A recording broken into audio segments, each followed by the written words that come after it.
Agora nós vamos conversar com o ex-ministro da Saúde, Luiz Henrique Mandetta. Doutor Mandetta, boa tarde. Boa tarde, Denise. Boa tarde, amigos da Jovem Pan. Doutor Mandetta, o senhor falava dos riscos aí de a gente chegar a uma situação de colapso no final do mês de abril. Nós não chegamos ao colapso de fato, mas o Rio de Janeiro, por exemplo, estuda a possibilidade de um lockdown. A cidade aqui de São Paulo já avisou que não terá condições de flexibilizar o isolamento social, como se planejava a partir do dia 10. Isso é o plano para o estado de São Paulo, mas a cidade de São Paulo já está avisando que não tem condições. A gente vê uma situação caótica no norte do país, especialmente no Amazonas, em Manaus, e temos aí confirmadas 5.628 mortes, recuperados 34.132, mas confirmados 81.329, é o último balanço. Podemos caminhar para um colapso mais sério do que estamos vendo? Olha, Denise, essa palavra colapso, ela é às vezes banalizada, assim como é banalizado a palavra lockdown. Colapso é uma situação que a gente utiliza para dizer quando o sistema de saúde simplesmente não tem como lhe atender. Não é uma questão de dinheiro, não é uma questão de direito, não é que você tenha uma ordem judicial ou que você tenha um plano de saúde, uma carteirinha. É simplesmente você bater na porta do sistema e o sistema não conseguir lhe dar o atendimento. É o caso de ocorrer a desassistência. Quando isso ocorre, hoje no Brasil, eu diria que Manaus seria o mais próximo da palavra colapso, porque as pessoas têm um número grande de pessoas morrendo em casa, você tem um número grande de pessoas que não conseguem entrar no sistema de saúde, ficam na periferia do sistema. Isso, logicamente, São Paulo tem muita musculatura, São Paulo tem não só o sistema da capital, São Paulo, como tem subsistemas, tem cidades, são cidades que têm musculatura, Sorocaba, Pinda, São José do Rio Preto, Ribeirão, vocês têm vários subsistemas que vão dialogar e vão procurar. Vai dar trabalho, mas São Paulo precisa ir expandindo mais o seu sistema, mas eu ainda acredito que São Paulo tem a condição, o sistema vai ficar, de certo modo, caótico, mas não acredito em colapso absoluto. Já o Rio de Janeiro, não. O Rio de Janeiro já é uma situação mais crítica, ela é uma cidade-estado. As cidades que estão no entorno do Rio de Janeiro respondem muito fragilmente, tem um problema muito difícil de fazer qualquer tipo de isolamento e tem um déficit de leitos para esse enfrentamento muito grande. Então, cada lugar, o Brasil é muito variável, cada lugar, cada cidade, cada sistema, cada situação, ela dialoga diferente com a sociedade. Agora, o senhor previa um número de casos bem maior e uma continuidade dessa curva ascendente, pelo menos até meados do mês de maio. O senhor acha que isso pode seguir adiante? Eu acho que não vai mudar. Esse vírus, ele em nenhum lugar do mundo, nenhum presidente, nenhum primeiro-ministro, ninguém, esse vírus não negociou com ninguém. Ele chegou, ele se impôs, ele é fato. As pessoas estão indo a reboque desse vírus. O que a gente tentou fazer foi segurar ao máximo para o nosso sistema poder ter uma maior estrutura. Nós não tínhamos equipamentos de proteção individual, nós tínhamos e temos uma dificuldade muito grande com ventiladores, temos uma dificuldade muito grande com recursos humanos. Os médicos, os enfermeiros vão ter que ser treinados, porque as faculdades médicas e de enfermagem brasileira não estão boas, a qualidade do nosso pessoal precisa ser reciclado, o número de especialistas em intensivismo é pequeno, então nós tínhamos uma necessidade de proteger os equipamentos de proteção individual para proteger o maior patrimônio, que são as pessoas que cuidam, os médicos, os enfermeiros, os administrativos, os fisioterapeutas. Esses nós temos que zelar por eles, tratá-los muito bem, protegê-los muito bem, porque eles são os que eles são capazes de cuidar das pessoas. Quando você perde alguém, você perde muita gente é penalizada. O segundo ponto é organizar muito bem equipamentos, ventiladores, para poder comprar, achar no mercado. Os Estados Unidos entrou comprando, a Europa entrou comprando, há um mercado super aquecido. Então, o Brasil tem uma capacidade de produção baixa que está aumentando. ela vai aumentar durante o mês de maio, junho, julho, até agosto. Agora, precisa os gestores todos, eu acho, se dialogarem muito. Às vezes um estado pode estar com uma ocupação baixa e o outro está muito alto, aí passa um pouco de equipamento para lá ou traz doente de um estado para o outro. Vai ter que fazer agora a gestão dessa rede toda chamada Brasil. E isso daí demanda muito diálogo entre os secretários estaduais, governadores e a União. Agora, doutor Mandetta, continua aquele questionamento que era feito quando o senhor estava à frente do Ministério da Saúde, de que o isolamento não produz resultados efetivos no sentido de se combater a contaminação. Não é porque os números aumentaram, né? Inclusive o presidente Bolsonaro chegou a falar que os governadores é que tem que explicar o que está acontecendo, porque eles recorreram a medidas de isolamento que estão causando desemprego e não estão conseguindo controlar a doença.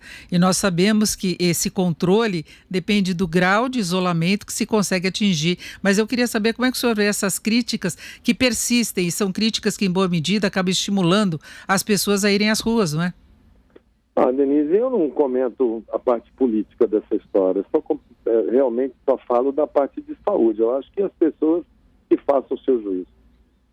Mas a questão do isolamento, da importância que tem? Eu acho que ela fala por si, porque nós estávamos subindo os casos. Aí começou-se um tipo de distanciamento, isolamento, que acabou sendo feito de uma maneira quase que no Brasil inteiro, cidades pequenininhas, mesmo que tenha sido over, mas ela diminuiu a taxa de contágio, ela não deixou essa curva empinar. Nós conseguimos viver durante 20 dias com a taxa mais baixa. 2 semanas atrás, exatamente quando eu estava, na semana que eu estava deixando o Ministério, eu ainda comentei numa das últimas coletivas, falei, olha, nós estamos vivendo do que nós fizemos lá atrás. Nós fizemos 2 semanas de um grau de isolamento muito alto. E está dando uma falsa sensação de que quando você se movimenta, está tudo bem. Estamos parando, caiu de 70, caiu para 60, caiu para 50, caiu para 40. Daqui a 2 semanas nós vamos colher o resultado disso que estamos fazendo. Então começamos a movimentar 10 dias atrás, 12 dias atrás. Essa semana que passou agora movimentou bastante, quase todo mundo liberou tudo, está todo mundo andando. Essas filas enormes, porta de banco, que eu estou vendo aí Brasil afora, todo mundo entrando em ônibus, todo mundo andando, todo mundo indo no mercado, assim, a sociedade está se movimentando. Vai colher os resultados disso na semana seguinte. O vírus, ele aproveita muito a dinâmica da sociedade. Então, teremos agora o comportamento que tivemos nos últimos 15 dias, vamos colher os próximos 15. Então, vai haver um aumento do número de casos, sim, por conta do aumento da movimentação da dinâmica social. Agora, o mundo viveu aí momentos aí de preocupação exagerada com relação a alguns países da Europa, especialmente a Itália, mas depois também a Espanha, Estados Unidos, né, em que houve uma resistência também no isolamento de início. Depois nós vimos Nova York parada e saiu um levantamento britânico que aponta que a taxa de contágio no Brasil atingiu o maior nível entre 48 países. Está questionando a retomada de atividades, exatamente essa situação que o senhor está falando agora. Então, o Brasil pode viver uma situação pior? Com certeza. Pior do que foi enfrentado pelos países europeus? Com certeza. E dura muito tempo? O que teria que fazer? Eu continuo achando que é aquilo que eu falei até outro dia, ontem começou a aparecer, acho que fizeram uma matéria de um comentário que eu fiz há 1 mês atrás, lá pelo dia 10 de março, 15 de março, não sei. Nós vamos subir durante o mês de abril. Se a gente conseguisse empurrar o máximo possível, a gente chegaria a maio.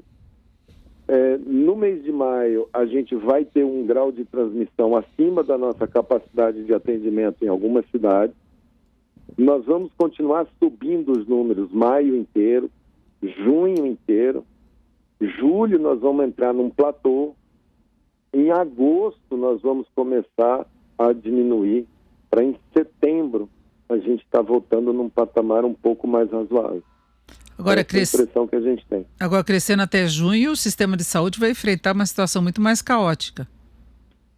O sistema de saúde vai ser muito estressado, com certeza. Saúde, cultura, educação, economia, sistema funerário, sistema de logística, sistema de portos, aeroportos. Quando a gente fala da análise, a gente não está falando da análise do vírus individualmente. O colapso, ele muitas vezes não é causado pela doença individual. Ele é causado pelo conjunto de anomalias de trabalho que ocorre na sociedade. Por exemplo, você tem lá uma senhora que mora sozinha ou mora com outro senhor idoso e tem um cuidador. Aí o cuidador tem coronavírus, não vai, a senhora tem que dar insulina, não sabe como dar, ou toma de mais ou toma de menos, ou deixa gás ligado. Isso vai uma bola de neve. Isso vai ocorrendo e vai acontecendo um número grande de situações que acabam pelo seu somatório retratarem a situação de colapso. Você pega Manaus. Em média, Manaus tem 22 sepultamentos por dia. Manaus estava fazendo 130 sepultamentos por dia. O número de corona, 20, 25. Vamos somar com os 22 que normalmente morrem. São 45. Os outros 90 que não são corona, mas eles se somam nesse problema inteiro. É a pessoa que está na casa e não tem CTI porque ela teve um infarto. Ela vem a óbito. Isso tudo vai se somando. E você tem esse problema, esse somatório de fatores que traduzem esse problema chamado colapso. Perfeito. Agora, doutor Mandetta, para encerrarmos, você acha que o Brasil deveria ter endurecido mais de início, alguns estados pelo menos, essa questão da quarentena, da gente decretar lockdown ou fazer isso agora para tentar barrar o avanço da doença e evitar essa situação que o senhor está colocando, inclusive de mortes de outras doenças que não a Covid? É muito difícil você apontar o dedo, assim, da gente falar, deveria ter feito assim ou assado. Eu acho que a gente teve as informações, a gente sabia que esses países... a China deu uma informação, a gente tinha uma sensação de que era um vírus pesado. A gente se preparou para um vírus pesado. O vírus pesado é um vírus que não tem grande capacidade de transmissão, porque ela mostrou somente uma cidade, que era Wuhan. O país tem 1,5 bilhão de habitantes, teve 70 mil casos e conseguiu parar com uma quarentena de 4 semanas. O que ela informou sobre Pequim?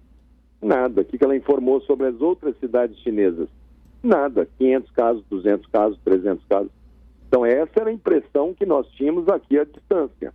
Quando a gente viu o Irã ter aquele mega problema, a primeira avaliação que a gente fez foi, mas o Irã, ele sofre embargo econômico, deve estar muito desorganizado. O primeiro país ocidental, com imprensa livre, com ciência, com publicação, que mostrou o colapso abrupto do sistema foi a Itália. Ficou aquela discussão, mas a Itália tem muito idoso, é um país mais idoso, nós somos um país jovem, pode ser que isso não vá acontecer. Aí foi a França, aí foi a Espanha, aí foi a Inglaterra. Opa, são países todos de primeiro mundo. Aí você vai para os Estados Unidos. Os Estados Unidos está lá, o presidente americano estava falando que estava tudo certo, que iam trabalhar normal. De repente, ele sai daquele discurso e entrega de volta o sistema para os profissionais de saúde. E a gente vê em 10 dias, 15 dias, cair Nova York, cair Chicago, cair Califórnia, cair Flórida, na maior economia do mundo. A gente não pode ficar achando que, não, mas aqui não vai acontecer, porque aqui é calor, aqui é trópico, aqui não. O que a gente fez foi dar o máximo de informação. Acho que os governadores foram diligentes. Agora, eu reconheço, é muito difícil, porque as pessoas precisam almoçar, precisam jantar, o empresário está preocupado com o emprego, a pessoa está preocupada com a loja. os pastores querem abrir seus templos, todo mundo acha que o seu trabalho é essencial, né? Afinal de contas, ela está parte dessa engrenagem, e muitas vezes é mesmo. E essa pressão depois de 10 dias, 15 dias, que nós ficamos 15 dias, 20 dias, não chegamos a 20 dias que nós conseguimos manter um bom grau de isolamento. Em 3 semanas, nós paramos. Assim, paramos pela metade. Nós estamos pela metade.